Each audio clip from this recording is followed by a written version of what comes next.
ahora salimos un poco de nuestro espacio y nos vamos a la información internacional con Héctor Bernardo, que nos acompaña como siempre. ¿Cómo estás, Héctor? ¿Bien? Buenas tardes. Bien, muy bien.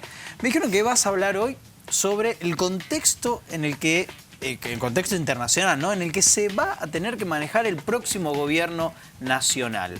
Complejo Un contexto. contexto complejo, un contexto de tensiones políticas, de crisis económicas, de crisis de representación, de un mundo multipolar, a pesar de que Estados Unidos tal vez no sea ¿Cómo sería multipolar? la expresión que más le guste. Para resumirlo rápidamente, durante la Guerra Fría hubo un mundo bipolar, donde hubo dos grandes potencias que Tal cual. Que se marcaban disputaban el la hegemonía del camino y mundo, se disputaban claro. la hegemonía del mundo, donde estaba la Unión Soviética, la Unión de Repúblicas Socialistas Soviéticas, encabezada por Rusia, por un lado, y Estados Unidos por el otro. Y además dos modelos, capitalismo y dos modelos comunismo. totalmente distintos. Bien. Y dos tensiones de intento de expansión de esos modelos y de intento de dominación hegemónica del mundo.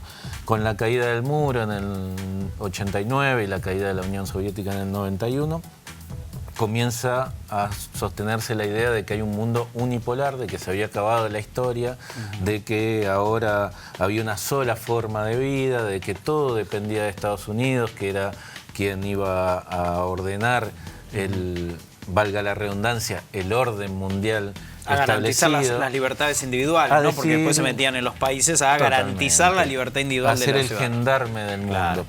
Pero ya a fines de los 2000 comienzan a surgir las nuevas potencias, comienza China, a entrar India, Brasil. India y sobre todo China, ¿no es cierto? Comienza a tener un rol fundamental y a vaticinar lo que había señalado en su momento Napoleón, ¿no es cierto? Que dijo, dejen dormir a China porque cuando China despierte el mundo temblará. Ahora, ¿qué va a pasar con el próximo gobierno de Argentina? Porque... Bueno, el próximo gobierno va a tener que manejarse en este mundo multipolar, en este mundo donde hay una China muy potente, donde Rusia es un actor fundamental, claro, donde Europa ya no son los países individuales, sino es la Unión Europea, más allá de que esté pasando por una crisis particular.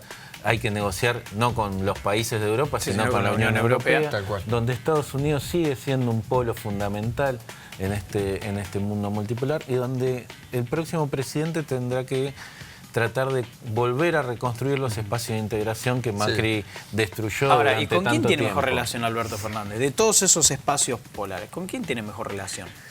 Creo que en este momento con los países de Europa, tiene potencialidades con China, con Rusia, y él ha dicho que, como es lógico y como debería plantearse un presidente argentino, que no va a romper las relaciones con Estados Unidos. A él lo que le interesa es tener la posibilidad de negociar con Estados Unidos, pero también con los otros países. Pero lo que ha hecho el actual gobierno es decir, no, yo me alineo con los intereses de Estados Unidos y solo con Estados Unidos. Porque Alberto Fernández, perdón, ya había dicho, si no se puede flexibilizar la deuda con el Fondo Monetario, no tenemos ningún problema en ir a pedir el dinero a China y después pagamos el total de la deuda y después negociamos con China la deuda. Tal cual, negociar con China, venderle a China, permitir que China nos venda también a nosotros, pero de manera justa y equitativa, y lo que no nos sirva de la negociación con China, buscarlo con Europa, lo que no nos sirva con Europa, hacerlo con Rusia, y lo que no nos sirva con ninguno de ellos, tratar de hacerlo con Estados Unidos, siempre en esa tensión y en esa negociación. Y además tratar de construir una América Latina que sea un polo fundamental. Eso mientras veíamos las imágenes ahí de la sede de UNASUR, que está en Ecuador, si no me equivoco, con la estatua de Néstor Kirchner, también Alberto Fernández estuvo en los últimos días reunido visitó Bolivia, estuvo con Evo Morales, visitó Perú, estuvo con el presidente de Perú,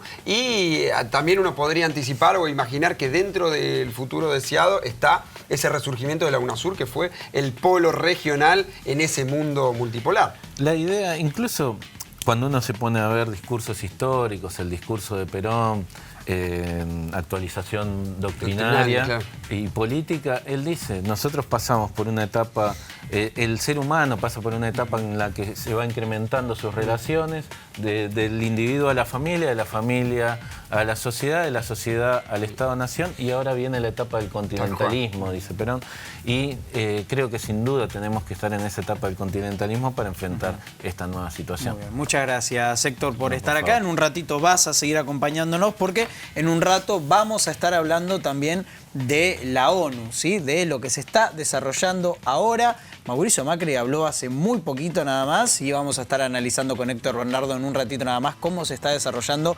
la convención de la ONU. Seguimos Nos Estamos Viendo hasta las 8 de la noche y vamos a hablar ahora de política internacional, pero también nacional, porque tenemos un representante en la cumbre de la ONU que es el presidente Mauricio Macri. ¿Cómo se está desarrollando esa cumbre que empezó hoy, no? Esa cumbre empezó hoy con las banderas de la mentira y la intolerancia, se podría decir, porque abrió Bolsonaro, lo siguió Donald Trump y ahora hace un ratito el presidente argentino Mauricio Macri. Estaban todos ahí. Sí, muy bien, era qué lindo una fiesta cumpleaños. de amigos. Seguramente después se van a tomar alguna cerveza todos juntos. Sí, hacer comentarios misóginos y algún ajuste económico también para sus Increíble países. porque además los tres hablaron de que en sus países se hace una defensa a ultranza del rol de la mujer, ¿no es cierto?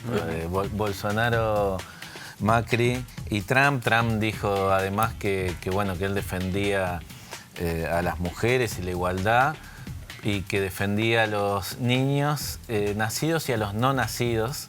Y ¿Eso por dijo lo tanto, ¿eso dijo Trump? y que por lo tanto estaba en contra del aborto. Los niños no nacidos es un concepto por lo menos filosóficamente cuestionable, pero bueno. Macri, habló de lo bien que le va a Argentina, según su punto de vista. En el Mundial de Básquet. ¿Qué dijo que no iba bien? De la inserción de Argentina en el mundo, de cómo ha crecido, de cómo se han abierto posibilidades para las inversiones. Ahora, un dato que es muy significativo desde el punto de vista de la política interna es que Macri viaja a la ONU sin reuniones bilaterales previstas, ¿no? Cualquier persona medianamente en la agenda podría estar diciendo y, digamos, interpretando de que eso es una muestra cabal más de que el resultado electoral es irreversible. Claro. Es un aislamiento total. En el último tiempo ha tenido más reuniones bilaterales Alberto Fernández que el actual presidente argentino Mauricio Macri.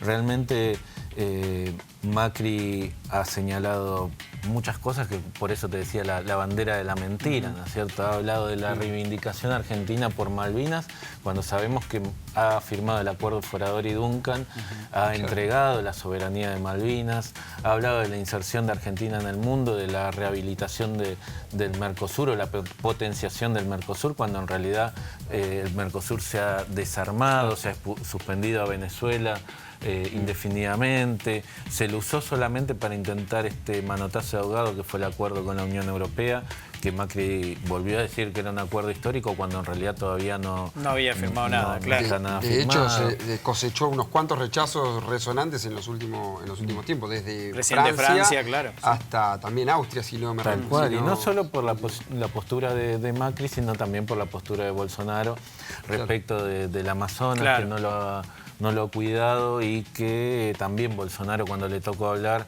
habló de la injerencia de otros países respecto del Amazonas. Dijo que no se le iba a dar ni un centímetro más a los pueblos originarios de los que ya tienen en el Amazonas, y que se iba a tratar de potenciar las inversiones incluso en el territorio donde hay pueblos originarios, porque dijo son territorios muy ricos en oro y en distintos recursos minerales. Ahora, respecto de Brasil, ¿no? A mí hay algo que me viene quedando dando vueltas en la cabeza, sobre todo los martes, cuando tenemos acá la posibilidad de tenerte a vos. ¿Cuándo son las próximas elecciones en Brasil? Porque yo casi que hasta apostaría de que no le va a ir bien a Bolsonaro con este estilo político que tiene. Que no le va a ir muy bien, tiene un plazo largo, recién asumió este año. Recordemos que ganó las elecciones el año pasado, son 5 años el periodo 5 años, en Brasil. ¿Y legislativas?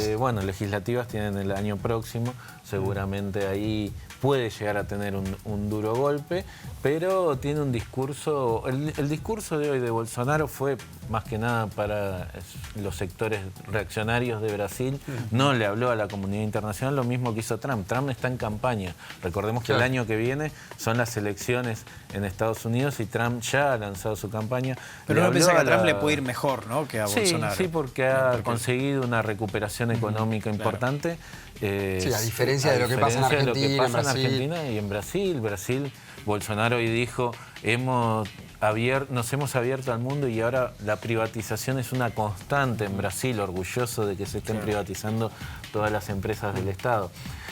Trump, por su parte, le habló a su núcleo duro también en Estados Unidos y hablaron los dos del fantasma del comunismo, de la dictadura cubana que según ellos tiene miles y miles de soldados en Venezuela aterrorizando a los venezolanos, la excusa que ellos buscan para tratar de hacer una intervención militar ya en Venezuela. no cala tanto, ¿no? Creo que solamente en esos núcleos duros reaccionarios, nadie serio puede creer que hay, como dijo Bolsonaro, como dijo Trump, 60.000 cubanos infiltrados en Venezuela, torturando a venezolanos y respaldando lo que ellos llaman la dictadura de Nicolás Maduro. Respecto del presidente de Perú, le dijo a Alberto Fernández que él iba a rechazar una intervención militar en Venezuela. Y yo creo que la mayoría de los países de la lo región van a rechazar. Muchas gracias, Héctor, por habernos acompañado. Muchísimas gracias por haber estado aquí. Toda la información internacional siempre de la mano de Héctor Bernardo, porque aquí te contamos todo lo que pasa en el país, en la provincia y en la ciudad, pero también es muy importante pensar en qué contexto nacional e internacional se están dando estas políticas.